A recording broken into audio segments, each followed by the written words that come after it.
Perfecto, vamos a seguir con donde nos quedamos. Vamos a mostrarles esto. Listo. Y perfecto.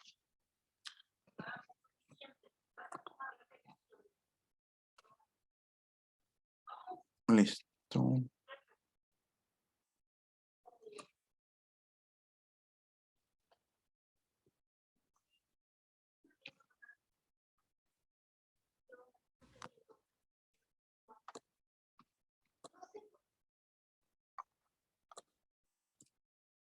Listo. Bueno, entonces nos quedamos precisamente en esta parte, ¿no?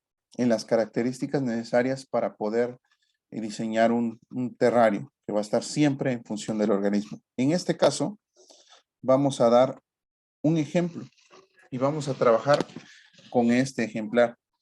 ¿Qué es esta ranita? Nosotros, por ejemplo, un niño que, o uno de sus hijos o alguien, no sé, aficionado a ustedes o que les guste, qué sé yo, dice, quiero tener un organismo, quiero tener un animalito y me gustó este es una ranita, ¿no? Entonces, lo primero que hay que hacer es preguntarse todo lo que se pueda sobre esta ranita. En este caso, es, primero, ¿cómo se llama el ejemplar? ¿Qué nombre tiene? El nombre común. A partir de ese, conocer el nombre científico. Después, conocer la variedad y la clasificación biológica, el lugar de origen, el ecosistema de origen. Y entonces vamos a comenzar. Investigamos precisamente donde ustedes gusten, pero siempre que sean sitios fidedignos de información científica, no se vayan por Wikipedia. Wikipedia te sirve para sacar la duda, nada más, pero busquen informaciones en libros o en PDFs importantes. Yo les voy a mencionar ese, por ejemplo, nosotros, para hacer esta investigación, nosotros nos basamos en la Convención sobre el Comercio Internacional de Especies Amenazadas de Fauna y Flora Silvestre. ¿Por qué? Porque esta convención te dice todo lo que hay que saber sobre este organismo y organismos que son parecidos a él.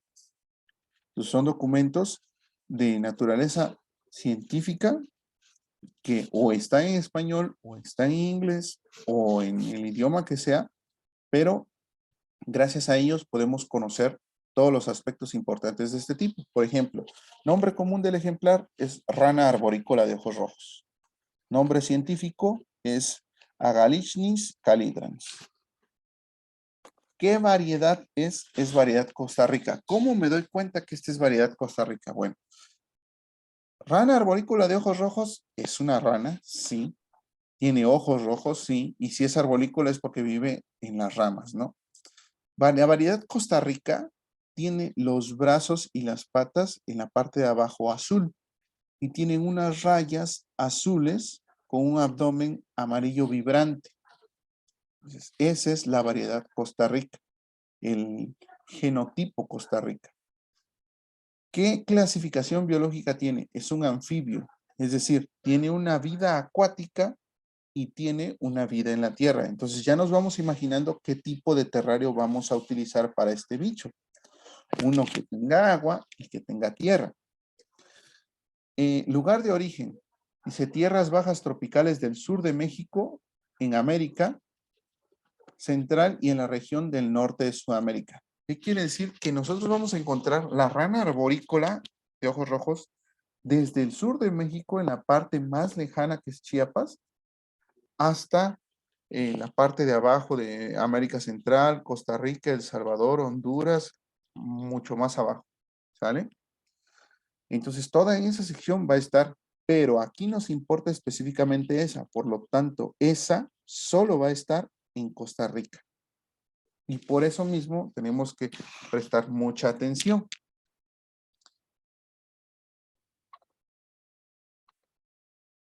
Aquí está una herramienta de la cual nosotros nos basamos y lo pueden buscar ustedes en internet, se llama Naturalista. Esta herramienta nos permite identificar en dónde se han observado en su hábitat natural estos organismos. Nosotros colocamos aquí donde está el animalito, donde está el bichito, rana arborícola de ojos rojos, y le damos buscar y aparecen todas las zonas en donde abunda o se ha descrito un avistamiento de estos organismos en su naturaleza. Y aquí están. Está en Honduras, El Salvador, Nicaragua, Costa Rica, Panamá, toda esa zona. Pero en la gran mayoría, los avistamientos los observamos en Costa Rica.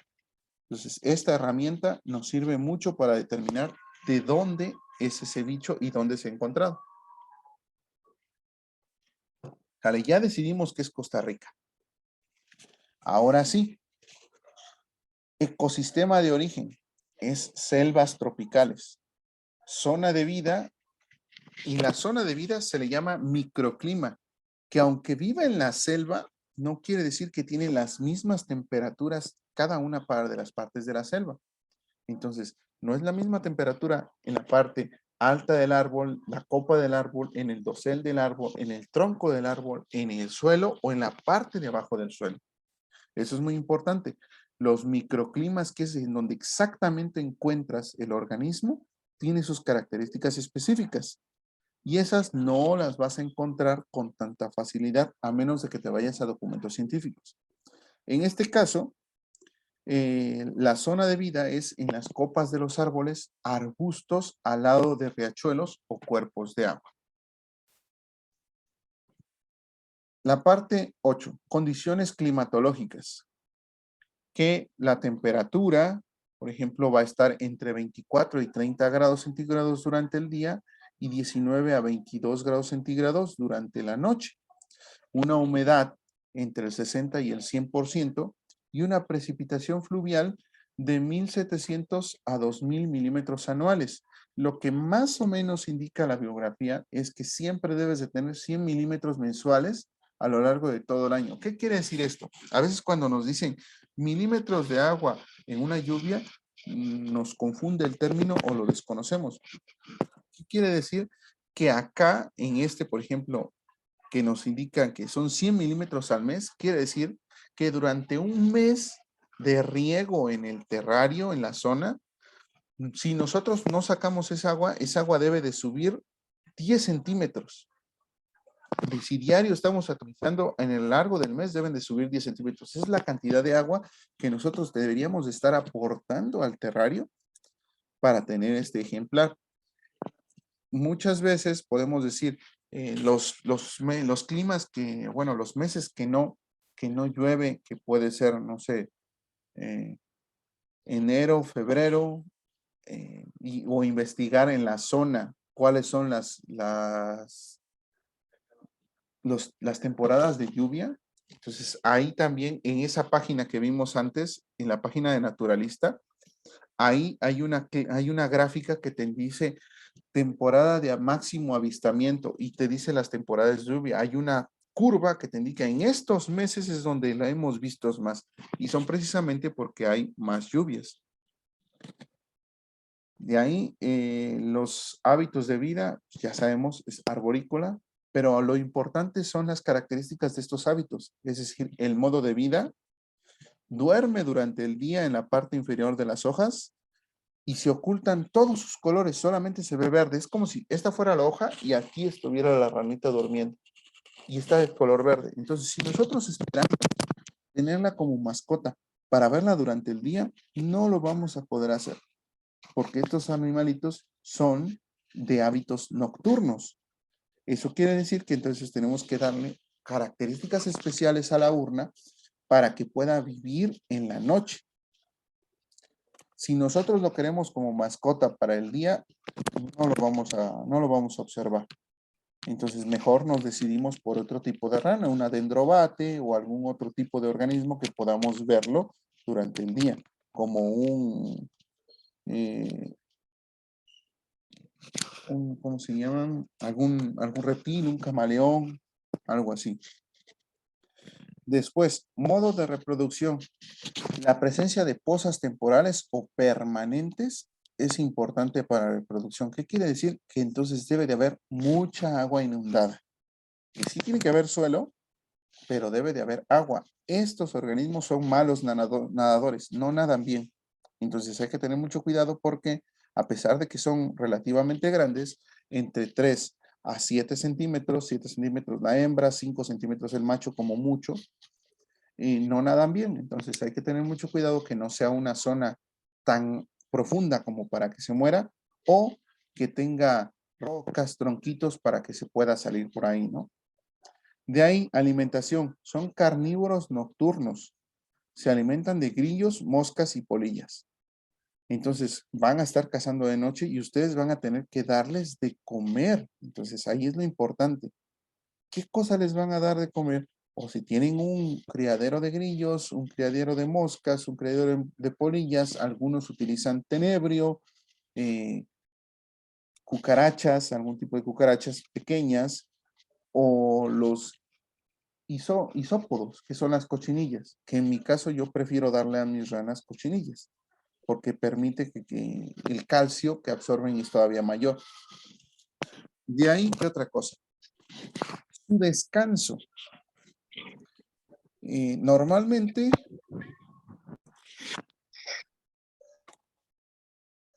a ver, hay un micrófono abierto, por favor, si pudieran silenciarlo.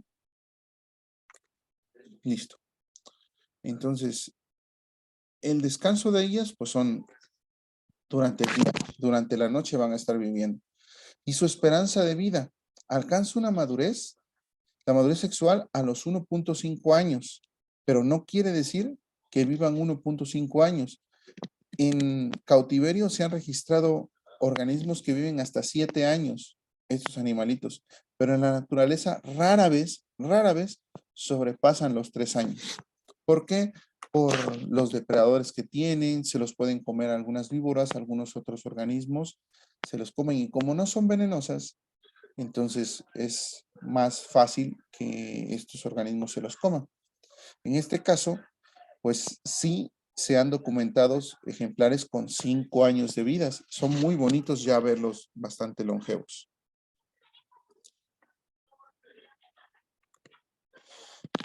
¿Qué herramientas nos vamos a utilizar para diseñar estos sistemas?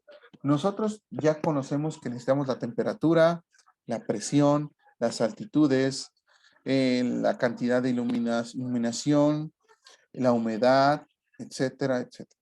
Varias consideraciones. Pero aquí hay una herramienta de diseños que nosotros, como ingeniería de diseño, hasta utilizamos para diseñar cualquier hábitat, el que sea, que es el sistema de clasificación de zona de vidas de Holdridge. Este te indica, por ejemplo, que va de izquierda a derecha, y son las regiones latitudinales. ¿Qué quiere decir esto? Si es el polo, subpolar, boreal, templada fría, templada caliente, subtropical o tropical. Y del otro lado, del lado izquierdo, están los pisos altitudinales, que te indica si está nevando, si es alpino, subalpino, montaño, montaño bajo, premontaño, es decir, las altitudes y además las temperaturas. Si la temperatura viene de 1.5 grados o menos, es nival y necesita unas altitudes entre 62 hasta 750 metros sobre el nivel del mar.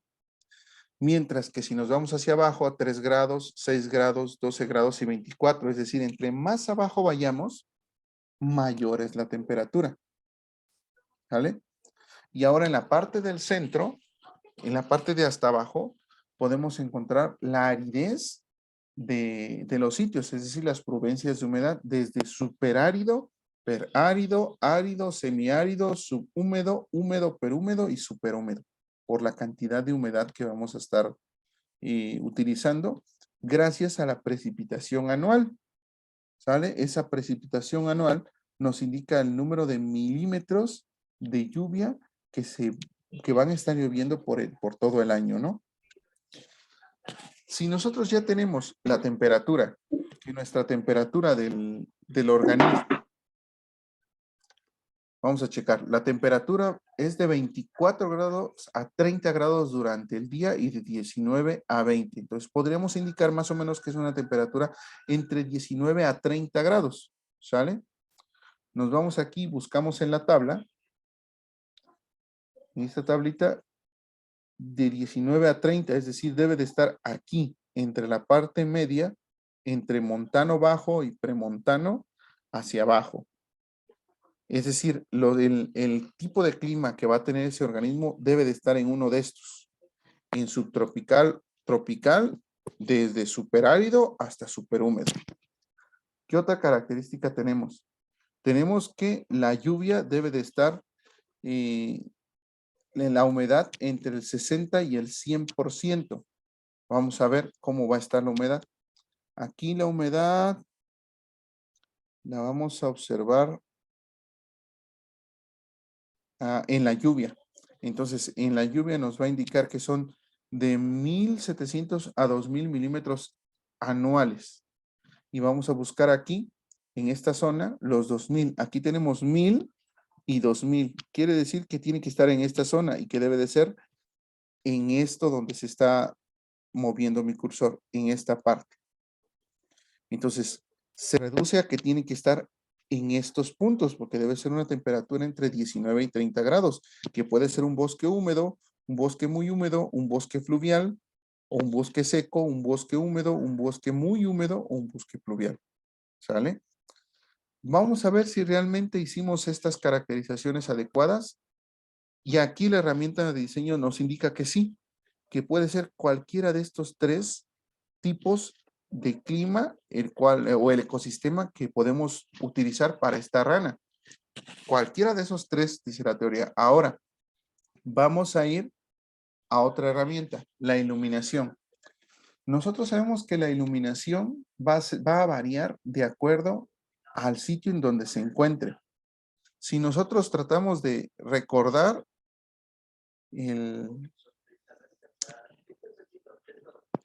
Costa Rica se encuentra muy cerca del Ecuador. Por lo tanto, la iluminación va a ser muy alta.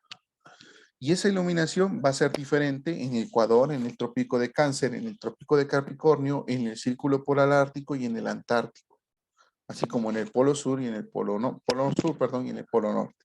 Entonces, la cantidad de iluminación es importante. En este caso, como es en el Ecuador, vamos a tener una cantidad de iluminación media de aproximadamente 8 a 10 horas.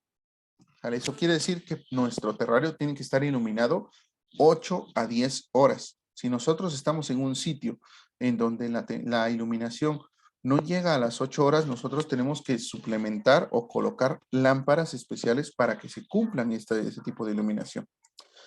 ¿Cómo vamos a determinar esta iluminación? Con un programa que nosotros tenemos. Este programa está al alcance de todos ustedes en la página del oficial del Exnutrient. Es un tablero de control predictivo para par, el cual te indica cuántos focos debes de poner, qué cantidad de focos, en qué posiciones, de cuántos lúmenes, en qué ángulo de iluminación y a qué distancia deben de estar de tu terrario para que tú puedas suministrar la cantidad de luz adecuada para tus plantas. ¿Sale? Entonces, este lo vamos a utilizar más adelante, pero es necesario que ustedes ya sepan de su existencia. Otro punto es el suelo. ¿Cómo es el suelo de Costa Rica de este tipo de bosques que nosotros estamos encontrando, de este tipo de selvas? Es un suelo pobre debido a que la lluvia siempre está lloviendo y siempre va a arrastrar todos los nutrientes, siempre se van. Las temperaturas del suelo oscilan entre el 27 y 30 grados centígrados, es decir que va a estar más fresco en la parte de arriba y más caliente en la parte de abajo. La humedad del suelo alcanza el 80%, eso quiere decir que va a tener mucha agua, pero no va a estar totalmente inundado. Debe de haber un flujo, una forma en que el suelo drene.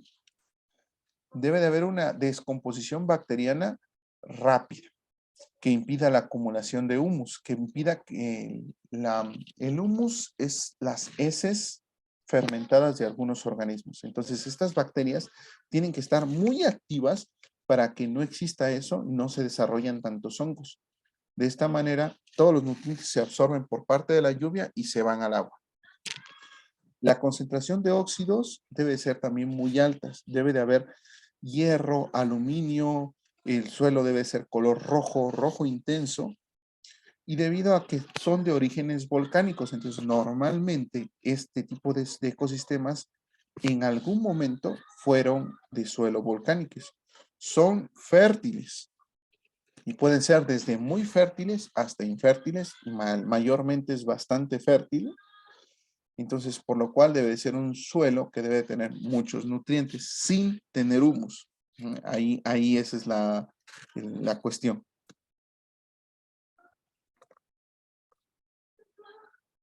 Ahora vamos a enfocarnos en el terrario. El terrario, ¿cómo tiene que ser?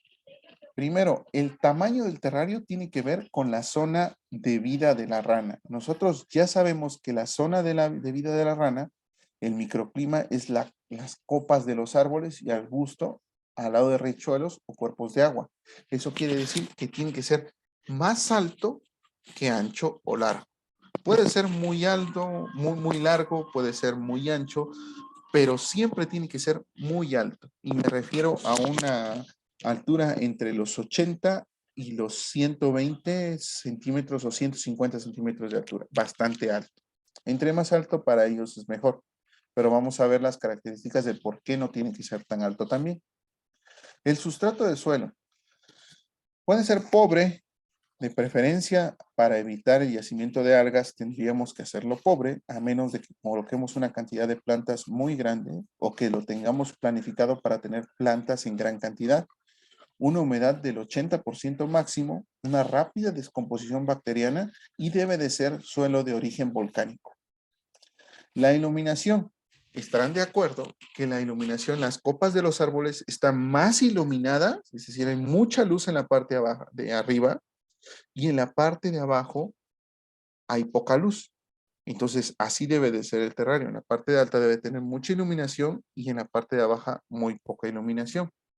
Y debe de tener también arbustos o zonas arborícolas en las cuales se encuentren cerca de la zona inundada, porque ahí es donde se van a reproducir.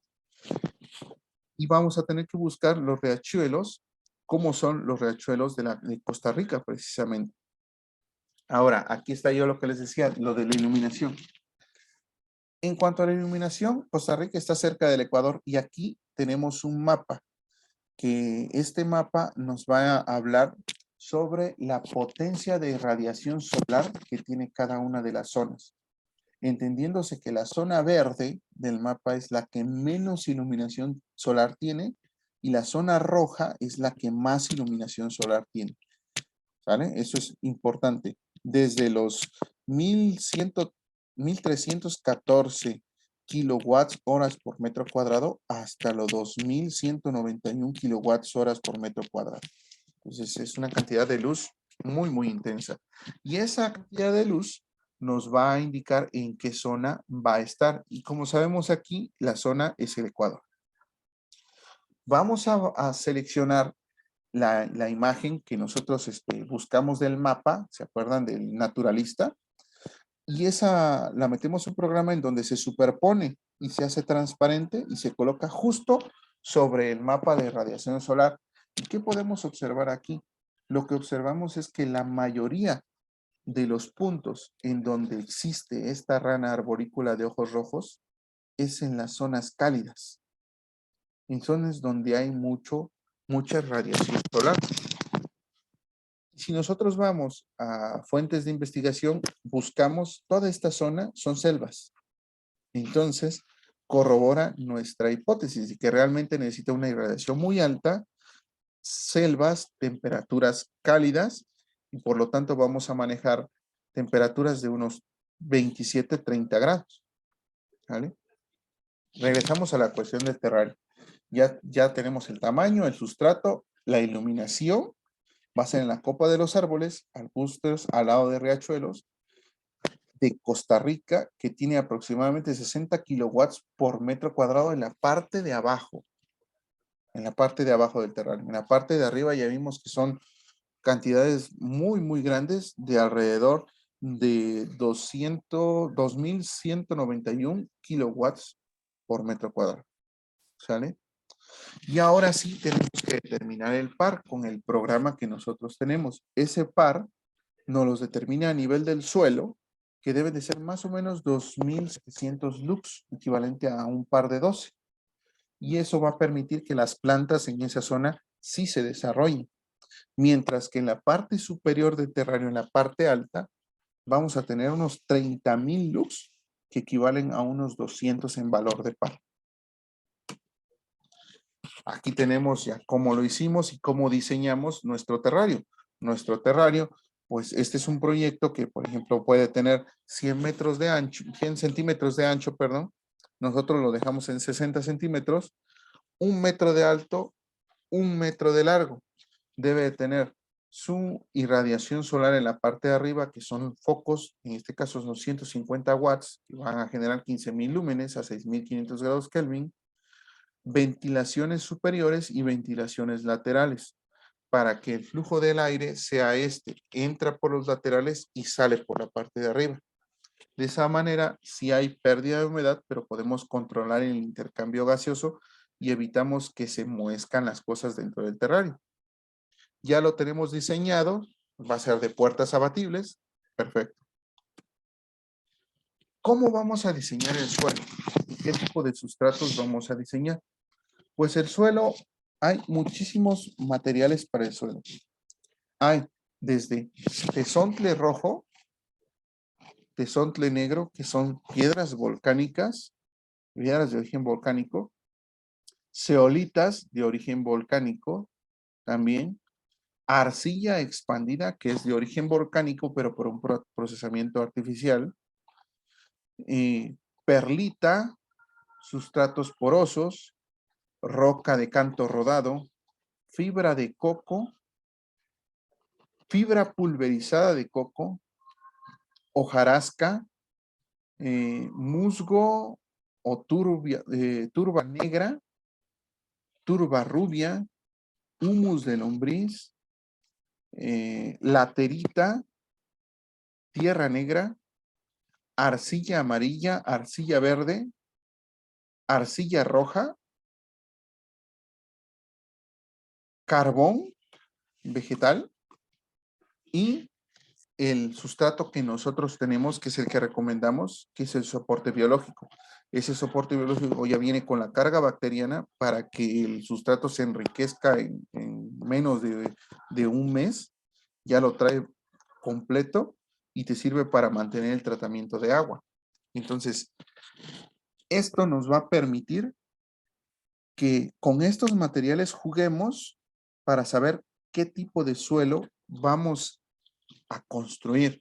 Y con esto utilizamos otra herramienta que se llama triángulo de textura. El triángulo de textura nos va a indicar el porcentaje de arcilla, porcentaje de limos y el porcentaje de arenas en la parte de abajo. Es decir, un suelo, nosotros ya vimos en la nomenclatura, bueno, en la, ¿cómo se le llama? Bibliografía, que el suelo que queremos tiene que drenarse rápidamente, que sí te soporta un 80% de humedad, pero no debe de estar estancado, tiene que drenarse. Por lo tanto, necesita que tenga unas cantidades de arenas elevadas. Llámese arena no precisamente a la arena de construcción, sino a rocas pequeñas de alrededor entre 1 milímetro a 1 centímetro, ¿vale? A eso a 0.5 centímetros, eso lo vamos a llamar arenas. Y el suelo que más nos conviene es un suelo que tenga una arcilla entre el 10 y el 30%, una cantidad de arena entre el 50 y el 90% y una cantidad de limos muy pocas, porque acuérdense que el suelo dice que no debe de tener limos. Entonces podemos decir que es una cantidad del 10%, nos seguimos acá, y aquí podemos empezar a jugar. Si queremos 30% de arcilla, va a tener 60% de arena. Si queremos 20% de arcilla, va a tener 70% de arena. Si queremos 20 o 15% o 10%, perdón, de arcilla, un 10% de limos y un 80% de arenas. ¿Sale? Entonces, esto nos va a permitir jugar. Entonces, lo recomendable es un tipo de suelo con estas características que más o menos se debe de ver como está en la imagen, un suelo franco arcilloso, franco arenoso, que nosotros vamos a tener que elaborar. En nuestro caso, ¿cómo elaboramos este suelo? Pues lo elaboramos con nuestro soporte biológico, con fibra de coco, con turba negra, con tierra laterita, con un poco de humus y con carbón vegetal, en unas proporciones adecuadas para que aquí en esta imagen que vemos metimos el soporte biológico en la parte de hasta abajo, metimos después una malla, ya puede ser una tela de mosquitero de plástico, puede ser higrotón, puede ser fieltro, y encima de esa puedes meter la capa de sustrato nutritivo mezclado con los porcentajes que ya habíamos hablado previamente. Y encima de esa capa de sustrato nutritivo puedes poner una capa de hojarasca para que se empiecen a desarrollar organismos vivos ahí. Entonces nosotros no agregamos más bacteria porque el soporte biológico ya viene con bacterias. Entonces ya está totalmente listo para iniciar. Y ahora sí, después de un tiempo, vamos a empezar a ver cómo empiezan a desarrollarse organismos. Pueden venir en la misma material orgánico o nosotros podemos meterlos. Y en este caso vamos a poner, por ejemplo, musgo, hojarasca, y se van a empezar a desarrollar pequeños hongos, y esos hongos van a ser la comida inicial para estos bichitos que se encuentran acá. Estos que son los isópodos, los colémbolos, las hormigas o los caracoles. Van a ser los primeros pobladores de nuestro terrario. Y con estos pobladores vamos a empezar a tener movimiento de la materia orgánica, es decir, ellos van a comer, van a defecar, fertilizan el suelo y permiten que las plantas empiecen a crecer. Poco a poco, este es un proceso largo, más largo que un ciclado de un acuario. Este proceso puede tardar entre 6 y 1 año. Entonces, cuando les entreguen un terrario y les digan, es un terrario bioactivo, ya está para que ustedes lo estabilicen. Ahí viene la estabilización. Hay que trabajarlo, hay que rociarlo, tener mucho cuidado y ya después, a los 6 meses más o menos, ya pueden ingresar ustedes un organismo. Yo recomiendo ingresar un organismo vivo que no sea estos, por ejemplo, una ranita o una serpiente al año, ya que esté maduro. ¿Y de qué va a depender esto? De la humedad. Si hay muy poca humedad, todo se va a secar y se va a morir. Si hay mucha humedad, todo se va a pudrir y se va a morir. Debe de haber un porcentaje de humedad adecuado. Nos quedan 4 minutos. Vamos a hacer exactamente lo mismo que en la sesión anterior. Si hay dudas, es el momento de hacerlo. Pueden preguntar con toda libertad. Pueden abrir sus micrófonos.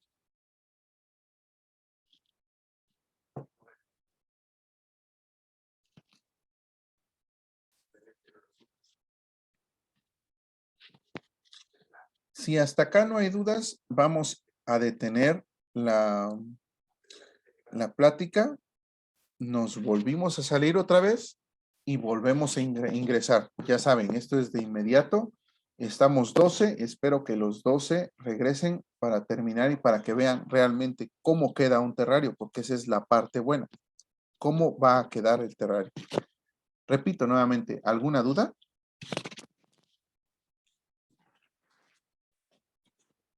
¿No? Perfecto. Entonces, nos salimos y regresamos. Los veo en un momento.